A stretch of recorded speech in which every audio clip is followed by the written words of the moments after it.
अस्सलाम वालेकुम students, class 5 subject English B, lecture number 12। और आज हमारा टॉपिक है नरेशंस। नरेशंस आपके लिए एक न्यू टॉपिक है और थोड़ा डिफ़िकल्ट है, तो आपने बहुत अटेंटिवली इस लेक्चर को सुनना है। नरेशन बोलते हैं कि किसी की कही हुई बात को आपने आगे बयान करना है, उस अमल को हम बोलते हैं नरेशन। अब किसी की कही हुई बात को हम दो तरीक़ों से आगे जो है वो एक्सप्लेन कर सकते हैं, डिस्क्राइब कर सकते हैं। एक हमारे पास मेथड होता है डायरेक्ट स्पीच और एक होता है इनडायरेक्ट स्पीच। यानी किसी शख्स ने कोई बात कही है, आपने उसको आगे बयान करना है, तो आप दो तरीक़ों से कर सकते हैं। अब डायरेक्ट स्पीच में आप कैसे बयान करते हैं कि एक्चुअल वर्ड्स आर कोटेड, यानी जिस शख्स ने जो बात की है आप एग्जैक्ट उसी वर्डिंग में वो बात आगे बताते हैं, ठीक है, और उसको आप क्लोज करते हैं इन्वर्टेड कॉमास के अंदर, ठीक है। तो ये होती है डायरेक्ट स्पीच। अब आप एग्जांपल देखें, आपको और क्लियर हो जाएगा। शी सेड टू मी, उसने मुझे कहा, आई एम प्लेइंग, मैं खेल रही हूँ। अब आप देखें, उस जिसने जो भी बात की है उसको एग्जैक्ट उसी की वर्डिंग में उसने कहा कि मैं खेल रही हूँ, तो आपने इसको इन्वर्टेड कॉमास के अंदर इनक्लोज किया, ठीक है। अब जो ये सेड टू है इसको बोलते हैं रिपोर्टिंग वर्ब, और ये जो बात आपने कोट किया है किसी भी पर्सन की, इसको बोलते हैं रिपोर्टेड स्पीच, ठीक है। तो ये होती है डायरेक्ट स्पीच, जिसमें आपने एक्चुअल वर्ड्स जिसने जो भी बात की है, जो भी वर्डिंग यूज़ किया, आपने एग्जैक्ट उसी वर्डिंग में इस बात को आगे बयान किया है। जबकि उसके मुकाबले में इनडायरेक्ट स्पीच क्या होती है कि आप जो एक्चुअल वर्ड्स होते हैं किसी भी पर्सन के, उसको चेंज करके अपनी वर्डिंग में कोई इसमें जो है वो ट्रांसफॉर्मेशन लाके, एक चेंज लाके उसको आगे डिस्क्राइब करते हैं। इसको हम बोलते हैं इनडायरेक्ट स्पीच। क्या क्या चेंजेस आप लोग लेकर आते हैं? पहली बात तो ये कि जो आप खुद से वर्डिंग चेंज करते हैं किसी पर्सन की, उसने वो बात नहीं कही होती है, आपने मतलब बात वही होती है लेकिन थोड़ा सा उसमें चेंज आ जाता है, तो आप उसको इन्वर्टेड कॉमास के अंदर नहीं लिखते। जब उसने एग्जैक्ट वही वर्डिंग आपने यूज़ की थी उस पर्सन की, तो आपने उसको इन्वर्टेड कॉमास के अंदर लिखा था। अब आप देखें, इसी बात को हम दोबारा देखते हैं कि अगर हम इनडायरेक्ट में बात करना चाहें तो हम कैसे कहेंगे। शी टोल्ड मी, हमने देखिए इसको सेड टू को चेंज कर दिया टोल्ड में। आगे जाके पूरा कंप्लीट मैं आपको चार्ट बताऊंगी कि किसको किस वर्ड के साथ रिप्लेस करते हैं। अभी आप सिर्फ ये समझें कि डायरेक्ट स्पीच में आपने एग्जैक्ट वर्डिंग यूज़ की थी और इनडायरेक्ट में आपने कुछ चेंजेस लेकर आए हैं इसके अंदर। She said to me dad, अब आपने देखिए इन्वर्टेड कॉमास को हटा दिया और आपने डैड लगा दिया। शी वॉज प्लेइंग, उसने मुझे बताया कि वो खेल रही थी, ठीक है। अब देखिए थोड़ा सा चेंज आया ट्रांसलेशन में, उर्दू में भी चेंज आ गया। उसने मुझे बताया कि मैं खेल रही हूँ, एग्जैक्ट उसने जो वर्डिंग यूज़ की थी आपने उस तरह से डायरेक्टली उसको जो है वो आगे डिस्क्राइब कर दिया। अब आप इसी बात को दूसरे तरीके से कर रहे हैं कि उसने मुझे बताया कि वो खेल रही थी, तो ये आपने पूरी की पूरी जो है वो जो उसकी स्टेटमेंट थी उसके अंदर एक चेंज लेकर आ गए हैं। चेंजेस आप देख लें, सेड टू को आपने टोल्ड में चेंज कर दिया है, कॉमास आपने हटा दिए हैं, उसकी जगह आपने डैड लगा दिया है। अब जो उसकी बात है उसको हम बोलेंगे रिपोर्टिंग स्पीच, ठीक है। तो इस तरह अब इसको चेंज करने का पूरा जो है वो हमारे पास कुछ रूल्स एंड रेगुलेशंस हैं। आप खुद से अपनी मर्जी से उसकी वर्डिंग चेंज नहीं कर सकते, वो हम इस टॉपिक में सीखेंगे। अभी आप सिर्फ इतना समझें कि नरेशन क्या चीज़ है, कि किसी शख्स ने कोई बात बयान की है और उस बात को आपने आगे जो है किसी थर्ड पर्सन को बताना है, तो आपने जो है वो दो मेथड यूज़ करने हैं। या तो आप एग्जैक्ट उसकी वर्डिंग यूज़ करेंगे और आगे डिस्क्राइब कर देंगे, तो इसको हम बोलेंगे डायरेक्ट स्पीच। अगर आप उसमें कोई चेंज लेकर आएंगे तो उसको हम बोलेंगे इनडायरेक्ट स्पीच, ठीक है। किस तरह से चेंज लेकर आना है वो हम बाद में सीखेंगे। अब जो चीज़ें आप लोगों ने अपने जहन में रखनी होती हैं इसमें, वो तो पहले नंबर पे होता है कि आप लोगों ने देखना होता है सब्जेक्ट और ऑब्जेक्ट के बारे में। आपको अगर इसका पता होगा तभी आप आगे जो है वो चेंज लेकर आ सकते हैं। तो आपने सब्जेक्ट और ऑब्जेक्ट के बारे में आपका कंसेप्ट ऑलरेडी क्लियर हो चुका है। हमने सारे टेंसेस जब किए थे तब भी आपको साथ साथ बताया था, सब्जेक्ट वो होता है जो काम कर रहा होता है, ऑब्जेक्ट वो है जिस पर काम हो रहा होता है। या फॉर एग्जांपल कोई शख्स कोई बात बयान कर रहा है, जो बोल रहा है वो सब्जेक्ट होगा, और जो उसको रिसीव कर रहा है, रिसीविंग एंड में मौजूद वो सुन रहा है, वो उसका ऑब्जेक्ट बन जाता है उस केस में। इसी तरह से आपने टेंस देखना है, ठीक है, कि कौन सा टेंस यूज़ किया गया है, कि प्रेजेंट इंडेफिनेट है, पास्ट इंडेफिनेट है, जो भी टेंस की फॉर्म यूज़ किया आपने उसको सबसे पहले आइडेंटिफाई करना होता है। उसके बाद फिर आपने देखना होता है कि फर्स्ट पर्सन है, सेकंड पर्सन है या थर्ड पर्सन है। अब ये भी आपके लिए एक न्यू जो है वो चीज़ है, फर्स्ट पर्सन क्या होता है, सेकंड पर्सन और थर्ड पर्सन। तो हम आगे देखते हैं कि ये क्या चीज़ है। अब फर्स्ट पर्सन, सेकंड पर्सन और थर्ड पर्सन के बारे में आपको समझने के लिए एक पॉइंट ऑफ व्यू देखना होगा। फॉर एग्जांपल आपके पास एक क्लासरूम में 2 स्टूडेंट्स मौजूद हैं, एक है टॉनी और एक है मोंटी। टॉनी फर्स्ट पर्सन है, टॉनी बात कर रहा है मोंटी के साथ, और मोंटी क्या है, सेकंड पर्सन, क्योंकि वो उसकी बात को सुन रही है। और इसी तरह से ये दोनों जो है वो किसी थर्ड पर्सन के बारे में बात कर रहे हैं, और वो सारा है जो इस टाइम रूम में मौजूद नहीं है। अब आप देखें, टॉनी इस तरीके से मोंटी से बात करेगा कि I am telling you that she is very intelligent. यानी टोनी जो है वो कह रहा है कि मैं तुम्हें बता रहा हूँ, यानी टोनी जो बात कर रहा है ये इस टाइम क्या है, फर्स्ट पर्सन। किसी सामने वाले शख्स से वो मुहातिब है, मोंटी उसके पास क्लासरूम में मौजूद है और उसे बता रहा है कि सारा बहुत ज़्यादा इंटेलिजेंट है। तो अब I am telling you that she is very intelligent, तो इसमें जो फर्स्ट पर्सन है वो आपके पास है टोनी जो बात कर रहा है, जो स्पीकर है इस टाइम। जो रिसीविंग एंड में मौजूद है, जो उसकी बात सुन रही है, वो क्या है आपके पास, सेकंड पर्सन। और जिसके बारे में बात की जा रही है जो इस टाइम रूम में मौजूद नहीं है, वो क्या है आपके पास, थर्ड पर्सन। ठीक है, तो इस एग्जाम्पल से आप लोगों को मुझे उम्मीद है कि थोड़ी बहुत समझ आ गई होगी कि फर्स्ट पर्सन, सेकंड पर्सन और थर्ड पर्सन क्या चीज़ है। फर्स्ट पर्सन, सेकंड पर्सन और थर्ड पर्सन को मज़ीद समझने के लिए आपके पास ये चार्ट है। आप इसमें देखें कि फर्स्ट पर्सन सिंगुलर कौन से हैं, प्लूरल कौन से हैं, और जब वो एज ए सब्जेक्ट यूज़ हो रहे हैं तो कौन से वर्ड्स हैं हमारे पास। ठीक है, और जब ये एज एन ऑब्जेक्ट में चेंज हम करते हैं आप अपने प्रोनाउंस को, तो वो किन वर्ड्स में चेंज होती हैं। ठीक है, इसको आपने खुद से स्टडी करना है इस चार्ट को। अब नेक्स्ट चीज़ जो आप लोगों ने अपने माइंड में रखनी होती है डायरेक्ट स्पीच को इनडायरेक्ट में चेंज करने के लिए, वो होता है टेंस। टेंस क्या होता है, टेंस हमें किसी भी काम के बारे में बताता है कि वो किस वक्त वो काम हुआ है। उसमें हमारे पास 3 टेंसेज होती हैं, प्रेजेंट, पास्ट और फ्यूचर। उनकी आगे फर्दर जो है वो 4 टाइप्स होती हैं, सिंपल, कंटिन्यूस, परफेक्ट और परफेक्ट कंटिन्यूस। तो इस तरह से टोटल हमारे पास 12 जो है वो टेंसेस बनते हैं और इसको जो है वो हमने चेंज करना होता है। अब क्योंकि आप लोग 5 क्लास में हैं और आप लोगों के जो सिलेबस में इंक्लूडेड है डायरेक्ट एंड इनडायरेक्ट, वो सिर्फ और सिर्फ यूनिवर्सल ट्रूथ पे ही कंसिस्ट कर रहे हैं। और जब कभी भी यूनिवर्सल ट्रूथ में हमारे पास कोई आ जाता है सेंटेंस, मतलब उसमें कोई सिंपल टेंस, कंटिन्यूस, परफेक्ट और परफेक्ट कंटिन्यूस का हम कोई लिहाज नहीं रखते, हम उसको एज इट इज़ ही आगे कोड कर देते हैं। यूनिवर्सल ट्रूथ क्या होती है, कोई ऐसी बात होती है जो नेचर में चेंज नहीं हो सकती, कोई सच्ची बात है, जैसे सूरज मशरिक से निकलता है, एक यूनिवर्सल ट्रूथ है। तो इसको आप कभी भी, ये बात चेंज नहीं हो सकती, ठीक है, एक सच्चाई वाली बात है, तो आपने उसको एज इट इज़ ही रहने देना होता है।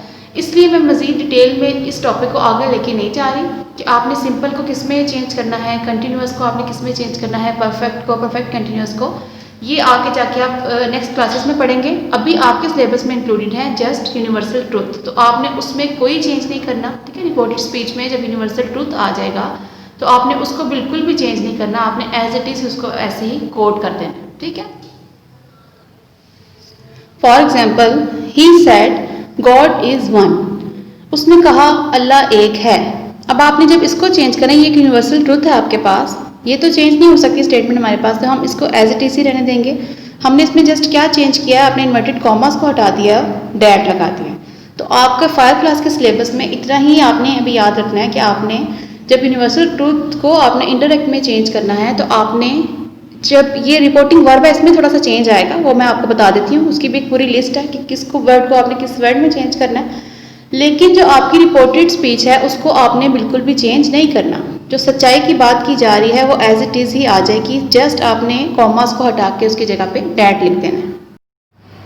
अब हम इसकी कुछ एग्जांपल सॉल्व करते हैं ताकि आपका कॉन्सेप्ट मज़ीद क्लियर हो इसके बारे में। आप लोगों ने ये जो आपको बोर्ड पे नज़र आ रहा है, ये सारा नीट कॉपीज़ पे नोट डाउन करना है। आपने नरेशन की हेडिंग देनी है, डायरेक्ट एंड इनडायरेक्ट स्पीच की हेडिंग देनी है। इससे पहले जितना भी आपने इस लेक्चर में सुना है वो सिर्फ आपने समझने के लिए आपको जो है वो बोर्ड पे लिखा गया था, आपने जस्ट कॉपीज़ पे ये वाला पार्ट जो है वो नोट डाउन करना है। आप लोगों को मैं ये एग्जांपल सॉल्व करके समझा के जो है वो सॉल्व करवा दूंगी और ये वाली आप लोगों ने खुद से करनी होगी। नंबर 1 देखें, he said the earth revolves around the sun, उसने कहा कि ज़मीन सूरज के गिर्द घूमती है। अब एक यूनिवर्सल ट्रूथ है हमारे पास, तो इस केस में हम लोग ये जो पार्ट है इसको बिल्कुल भी रिपोर्टेड स्पीच को चेंज नहीं करते, ये एज इट इज़ ही आ जाता है। सिर्फ हम चेंज क्या करते हैं कि हम कॉमास को हटा के उसमें डैट लगा देते हैं। तब सेंटेंस क्या बनेगा, he said that the earth revolves around the sun. ठीक है, सेकंड वन देखें, शी सेड, उसने कहा the sun rises in the east, सूरज मशरिक से निकलता है। Again universal truth, she said that, commas को हटा के that, the sun rises in the east. एक और बात पे आपने गौर करना है कि यहाँ पे इन्वर्टेड कॉमा से जो स्टार्ट हो रहा है वो कैपिटल लेटर है, लेकिन जब हम डैट लगा के उसको एक सेंटेंस की फॉर्म में लिख रहे हैं, कोटेशन नहीं है, तो आप इसको स्मॉल लेटर में चेंज कर रहे हैं। सेम आपने नेक्स्ट में भी ऐसे करना है, इसका दा का जो टी है इसको आपने स्मॉल लेटर में चेंज कर देना है। She said might is right, आपने इसमें भी क्या करना है, कॉमास को हटा के जस्ट डैट लगाना है और इसका एम जो है वो स्मॉल लेटर में चेंज कर देना है। He said God is one, again universal truth, he said dad commerce को हटा के और बाकी सारा का सारा एज इट इज़। गॉड का जी कैपिटल आएगा, ठीक है, प्रॉपर नाउन है, पर्सनल जो नेम है किसी भी चीज़ का वो हम हमेशा, और अल्लाह ताला का नाम तो हमेशा आप लोग जो है वो कैपिटल लेटर से लिखते हैं। वैसे भी बाकी किसी का अगर नेम हो जाए, मतलब गॉड को दो तरह से लिखा जाता है। एक होता है आम जो गॉड लोगों ने, जो हिंदुओं के खुदा होते हैं, जो बुत वगैरह जो वो पूछते हैं उनको भी वो खुदा ही बोलते हैं, लेकिन वो स्मॉल चीज़ से लिखा जाता है। लेकिन जो आपने अल्लाह वाला जो एक वाहिद अल्लाह है, उसका जब हम गॉड लिखते हैं, ठीक है, हम जब मुस्लिम्स गॉड लिखते हैं तो हम ये कैपिटल से लिखते हैं जी। इसमें भी आपने इन्वर्टेड कॉमर्स को हटा के डैट लगाना है और पूरा sentence complete as it is आ जाएगा। नेक्स्ट देखें, they said honesty is the best policy. वो कहते हैं, उन्होंने कहा कि ईमानदारी जो है वो, दयानतदारी एक बेहतरीन पॉलिसी है। अब आपने इसमें भी इन्वर्टेड कॉमर्स को हटा के डैट लगाना है और इसका एच स्मॉल कर देंगे और बाकी सारा का सारा एज इट इज़ आ जाएगा, ठीक है। इन्वर्टेड कॉमर्स आपने हटा के ही डैट लगाना है उसकी जगह, फिर अगेन आप इन्वर्टेड कॉमर्स एंड में भी नहीं लगाएंगे। अब ये जो एग्जांपल्स हैं ये आपने खुद से सॉल्व करनी है। They said money has power, उन्होंने कहा कि पैसे में ताकत है। She said man dies without water, उसने कहा कि इंसान पानी के बगैर मर जाता है। तो आपने इसको दोनों को चेंज करना है। प्लस नेक्स्ट देखें, ही सेड 2 and 2 makes 4, 2 और 2 4 होते हैं। आपने अब इसको खुद से अपने आप को चेक करना है कि आप लोगों को ये कितना समझ आया। फिर आप ये करने के बाद ये आप ज़ुबानी करेंगे, फिर आप इसे मैच करेंगे कि आपने क्या एज इट इज़ ही किया है जैसे आपको समझाया गया था, ठीक है। अगर तो आपने सही किया तो फिर आपको समझ आ गई है। इसके अलावा आप जिसके पास भी पढ़ते हैं आप उससे कहेंगे कि वो आपको 3 to 4 एग्जाम्पल्स और रफ कॉपी पे लिख के दे और आप उसको खुद से चेंज करें। तो आप लोगों ने इस लेवल तक, अभी आप 5 क्लास में सिर्फ और सिर्फ यूनिवर्सल ट्रूथ का डायरेक्ट एंड इनडायरेक्ट स्पीच करनी होती है। तो आपने याद रखना है कि डायरेक्ट एंड इनडायरेक्ट स्पीच में जब यूनिवर्सल ट्रूथ हमारे पास होता है तो हम उसको एज इट इज़ ही लिख देते हैं। फिर हम टेंस नहीं देखते कि वो प्रेजेंट है, पास्ट है, फ्यूचर है, या आके उसकी जो सब टाइप है, इंडेफिनेट है, कंटिन्यूस है, परफेक्ट है, परफेक्ट कंटिन्यूस है। आपने क्या करना होता है, जस्ट कॉमर्स को हटा के डैट लगाना होता है और बाकी सारा का सारा यूनिवर्सल ट्रूथ आपका एज इट इज़ आ जाता है, ठीक है। और ये अब आप लोगों ने इसे नीट कॉपीज़ पे, ये वाला जो आपको नज़र आ रहा है, इसको आपने पेज पे 2 लाइन जो है पार्ट नहीं बनाने, आपने इस तरह लिखना है। उसके नीचे जो जगह होगी, नीचे जगह बचती तो आप नेक्स्ट पेज पर आएंगे और फिर ये सेंटेंसेस लिखेंगे, ठीक है। अस्सलाम वालेकुम students, class 5 subject English B, lecture number 10। और आज हम लोग इस लेक्चर में सीखेंगे कि एक्टिव और पैसिव वॉइस टेंसेस क्या होते हैं, और ये सीखने के बाद हम लोग प्रेजेंट इंडेफिनिट टेंस को चेंज करना सीखेंगे कि एक्टिव वॉइस से हम इसको पैसिव वॉइस में कैसे लेकर आते हैं। अब एक्टिव वॉइस और पैसिव वॉइस में क्या डिफरेंस होता है ये आप लोग सुन लें। एक्टिव वॉइस एक ऐसा जुमला होता है हमारे पास जिसमें सब्जेक्ट कोई काम कर रहा होता है, जैसे कि सारा खाना खाती है। सारा हमारे पास इस केस में सब्जेक्ट है। अब आपको सब्जेक्ट ऑब्जेक्ट ये सारी चीज़ें क्लियर हो चुकी हैं। सब्जेक्ट जो है काम कर रहा है, सारा खाना खा रही है, सारा जो है वो कपड़े धो रही है, या कोई भी वो एक्शन प्ले कर रही है, सब्जेक्ट कोई एक्शन प्ले कर रहा है इसमें आपके पास, तो ये जुमला आपके पास होता है एक्टिव वॉइस का। अब सारा के ऊपर कोई काम हो रहा है, जैसे कि सारा को मार पड़ती है, तो सारा जो सब्जेक्ट थी उसके ऊपर जो है वो वर्ब अब काम कर रहा है, तो ऐसा जुमला बन जाता है हमारे पास पैसिव वॉइस। यानी जिस जुमले में आपका सब्जेक्ट कोई काम कर रहा है वो एक्टिव वॉइस, जिस जुमले में आपका वर्ब जो है वो सब्जेक्ट के ऊपर काम कर रहा है, वो जो आपके पास टेंस या सेंटेंस बनता है वो बन जाता है पैसिव वॉइस का। अब हम आते हैं इसके फार्मूला की तरफ। इसका फार्मूला जो है वो टोटली जो सेंटेंस का स्ट्रक्चर है वो डिफरेंट क्योंकि हो जाता है एक्टिव वॉइस का और पैसिव वॉइस का। आप लोगों ने इससे पहले प्रेजेंट इंडेफिनिट, कंटिन्यूअस और परफेक्ट टेंस जो है वो कंप्लीट कर लिए थे। उसमें जितने भी आपने सेंटेंसेस बनाए थे वो सब के सब आपने एक्टिव वॉइस में बनाए थे। उसमें आपने देखा था कि आपके पास हमेशा स्टार्टिंग में सब्जेक्ट होता था। अब जब आप पैसिव वॉइस बनाते हैं तो पैसिव वॉइस में आपका सेंटेंस का स्ट्रक्चर टोटली डिफरेंट हो जाता है। आपका जो ऑब्जेक्ट है वो स्टार्टिंग में आ जाता है और उसके बाद आपने सिर्फ प्रेजेंट इंडेफिनिट टेंस के केस में हम पढ़े हैं हेल्पिंग वर्ब क्या आते हैं, इज, एम या आर में से आपने कोई एक लगाना होता है। इसका रूल आप लोगों ने पहले कंटिन्यूअस में सीख लिया था। अगेन आपको रिवाइज कराने के लिए मैंने यहाँ पे लिख दिया है। यहाँ पे नीट कॉपीज पे ये वाला ब्लॉक नहीं लिखना, ठीक है। ये वाला आप लिखेंगे और ये सारे जो आपने हेडिंग देनी है, फार्मूला, उसके बाद ये सारे टेंसेज आपने लिखने हैं। ये वाला ब्लॉक आप लोगों ने नहीं लिखना, यहाँ पहले लिख चुकी है मैं। अब आप याद रखें ही, शी, इट और नेम के साथ या सिंगुलर के साथ आप इज यूज़ करते हैं, आई के साथ आप एम यूज़ करते हैं, वी, दे और यू के साथ आप आर यूज़ करते हैं। लेकिन इसका अब जो है वो इसमें इतना यूज़ नहीं है। जो ज़्यादा यूज़ है वो होगा सिंगुलर और प्लूरल का। क्योंकि आपका ऑब्जेक्ट क्योंकि स्टार्टिंग में आ रहा है और ऑब्जेक्ट ज़्यादातर आपके पास कोई बेजान चीज़ ही होगी, तो उस केस में आपके पास सिंगुलर और प्लूरल जो है वो उसका आपने रूल बस ध्यान में रखना है। ठीक है, सिंगुलर है तो आपने इस यूज़ कर देना है, प्लूरल है तो आपने आर यूज़ कर देना है। किसी एक्सेप्शन में अगर ये यूज़ हो भी जाएगा तो आपको ये इसका जो है वो आता है कि आपने किसके साथ क्या जो है हेल्पिंग वर्ब यूज़ करनी। अब आप देखें, ऑब्जेक्ट सबसे पहले लेकर आएंगे प्रेजेंट इंडेफिनिट टेंस का हम पैसिव वॉइस बना रहे हैं। उसके बाद helping verb is, am, are में से आपने कोई एक यूज़ करना है और हमेशा आपने third form of verb use करनी है। जब कभी भी आपने पैसिव वॉइस टेंस बनाना होता है तो आप इसमें कौन सा फॉर्म ऑफ वर्ब यूज़ करते हैं? Third form of verb. ठीक है, उसके बाद आपने बाय का एडिशन करना है, बी वाई बाय, प्लस आपका जो सब्जेक्ट होता है सेंटेंस में वो आपका आ जाएगा सबसे एंड में। अब सेंटेंस का स्ट्रक्चर देखिए, ऑब्जेक्ट सबसे स्टार्टिंग में, फिर इज, एम, आर में से कोई एक वर्ड आएगा। ठीक है, फिर थर्ड फॉर्म ऑफ वर्ब आपने यूज़ करनी है, बाय आपने लगाना है और सब्जेक्ट को सबसे एंड में ले आना है। अब जब सब्जेक्ट आपका सबसे एंड में आ जाता है, लिख तो हम इसको सब्जेक्ट रहे हैं लेकिन ये क्योंकि एज एन ऑब्जेक्टिव यूज़ हो रहा है ना, ये जगह तो आपने पढ़ी थी एक्टिव वॉइस में किसकी थी? ऑब्जेक्ट की जगह थी। अब हम सब्जेक्ट को उठा के ऑब्जेक्ट की जगह पे लेकर आ रहे हैं तो आपका जो सब्जेक्ट था उसके अंदर भी चेंजेस आएंगे।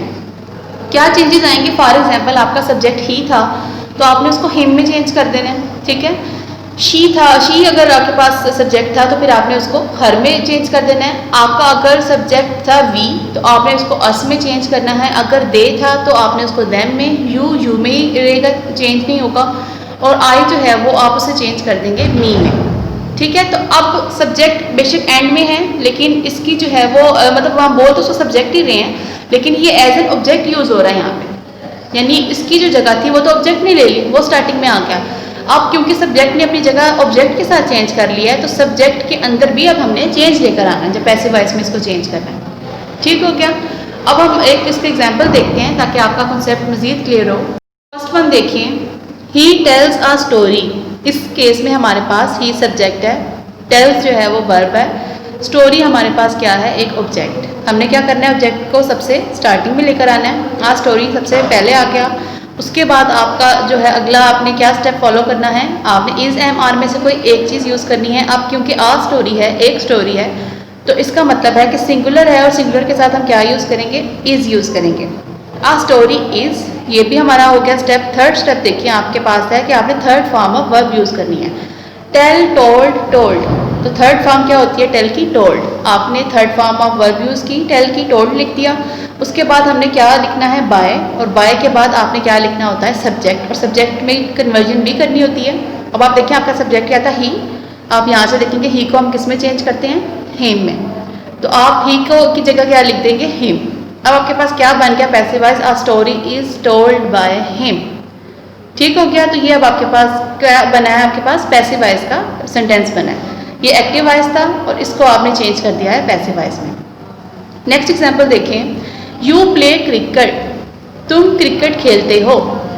अब आप देखिए इसमें सबसे पहले आपके पास ये है सब्जेक्ट, ये है वर्ब और ये है आपके पास ऑब्जेक्ट। ऑब्जेक्ट को आप सबसे पहले ले आए, क्रिकेट सबसे पहले आ गया। उसके बाद अब अगला स्टेप हमने क्या फॉलो करना है? क्रिकेट क्योंकि सिंगुलर है तो आपने इसमें जो है वो इज़ यूज़ करना है। ठीक है, इसके बाद आप प्ले की थर्ड फॉर्म यूज़ करेंगे, प्ले, प्लेड, प्लेड, तो हम लोग इसकी थर्ड फॉर्म प्लेड लिख देंगे। उसके बाद आपने बाय ऐड करना होता है पैसिव वॉइस में, और उसके बाद आपने जो सब्जेक्ट है उसको एंड में लेकर आना होता है और उसको चेंज करना होता है। यू के केस में आप देखें यू को हम यू ही रहने देते हैं, तो आप एंड में जो है वो यू को लिख देंगे यू। ठीक है, वो एज इट इज ही रहेगा, cricket is played by you. तो ये आपका बन गया पैसिव वॉइस का टेंस सेंटेंस। नेक्स्ट देखिए आप लोग, दे राइट लेटर्स। अब आप इसमें सबसे पहले अब आपको ये पहचान होगी सब्जेक्ट क्या चीज़ है, वर्ब क्या है, ऑब्जेक्ट क्या है, कि आपने इससे पहले टेंसेस कंप्लीट कर लिए हैं प्रेजेंट के सारे। अब आप लोग ऑब्जेक्ट को स्टार्टिंग में लाएं, लेटर्स हमारे पास ऑब्जेक्ट है। लेटर्स अब क्योंकि प्लूरल में है तो प्लूरल के केस में हम क्या यूज़ करते हैं? आर। आर आपने लिखना है। उसके बाद आपने हमेशा third form of verb, right था तो राइट, रोट, रिटन। रिटन आपने लिखना है, इसकी थर्ड फॉर्म लिखनी है। फिर बाय लिखना है। उसके बाद सब्जेक्ट क्या था? दे, और दे को आपने किस में चेंज करना था? देम में। Letters are written by them. ठीक है, उससे नेक्स्ट देखिए, शी ड्रिंक्स मिल्क। इसको आपने चेंज करना है। मिल्क आपके पास इसमें ऑब्जेक्ट है, मिल्क को आप सबसे पहले स्टार्टिंग में ले आएंगे। उसके बाद आप हेल्पिंग वर्ब यूज़ करेंगे। सिंगुलर के केस में हम क्या यूज़ करते हैं? इज यूज़ करते हैं। फिर ड्रिंक, ड्रैंक, ड्रंक। ड्रिंक को हम थर्ड फॉर्म में चेंज करेंगे, ड्रंक कर देंगे। फिर बाय, और उसके बाद शी है तो शी को हम किस में चेंज करते हैं? हर में। तो हमने इसको शी की जगह क्या लिख देना है, हर लिख देना है, ठीक है। और उसके बाद फुल स्टॉप। नेक्स्ट देखिए, आई रिंग द बेल, और इसमें आपके पास बेल ऑब्जेक्ट है, बेल आप स्टार्टिंग में लेकर आएंगे, फिर हेल्पिंग वर्ब इज यूज़ करेंगे, रिंग रैंग रंग, थर्ड फॉर्म हम चेंज करेंगे, रंग कर देंगे, उसके बाद बाय यूज़ करेंगे, और आई को हम किस में चेंज करते हैं, मी में, ठीक है। तो हम सब्जेक्ट की जगह आई को चेंज करके मी बना देंगे, और इस तरह से आपका ये पैसिव वॉइस कंप्लीट हो जाएगा। अब ये 5 एग्जाम्पल्स मैंने आपको करवाई हैं, ठीक है। आपको ये समझ आ गई है, अब आपने इसको जो है अप्लाई करना है, अब आपने अपने आप को चेक करना है ना कि आपको समझ आई भी है या कितनी समझ आई है। तो उसके लिए मैं आपको टेंसेस बताती हूँ, वो टेंसेस अब आपने खुद से चेंज करने हैं। फार्मूला आपके सामने है, आप फार्मूला देखेंगे और आप सब्जेक्ट की कन्वर्जन साइड पे आपको जब टेबल दिया हुआ है उससे देख के आप करेंगे, ठीक है। इन्हीं टेंसेस के नीचे अब आप लोगों ने ये टेंसेस लिखनी है। नंबर 1 देखिए, दे प्लक फ्लावर्स, आपके पास ये नंबर 6 बनेगा, ठीक है। 5 आपने ये लिख लिए होंगे और नंबर 6 पे आप ये लिखेंगे, दे प्लक फ्लावर्स, और इसका पैसिव वॉइस आप खुद से बनाएंगे। फिर नेक्स्ट आप जो 7th वन है, शी बायज बुक्स, ये आप लिखेंगे और इसका पैसिव वॉइस भी आप खुद से चेंज करेंगे, ठीक है। तो ये आपका टास्क है, ये आपने खुद से करना है। इसके अलावा आपने रफ कॉपी पर भी इसकी प्रैक्टिस करनी है। जिसके पास भी आप बैठ के पढ़ते हैं, आपने उसको कहना है कि आप 5 टेंसेस आपको खुद से सेंटेंसेस लिख के दें, और आपने उसको फिर चेंज करना जो है वो प्रैक्टिस करनी है इसकी, ठीक है। प्रैक्टिस करने से ही आपको आएगा। अभी आपको समझ आ जाएगी, लेकिन आप जब तक इसे अप्लाई नहीं करेंगे तो आपको ये कंफर्म नहीं होगा कि आपको आता है या नहीं आता, ठीक है।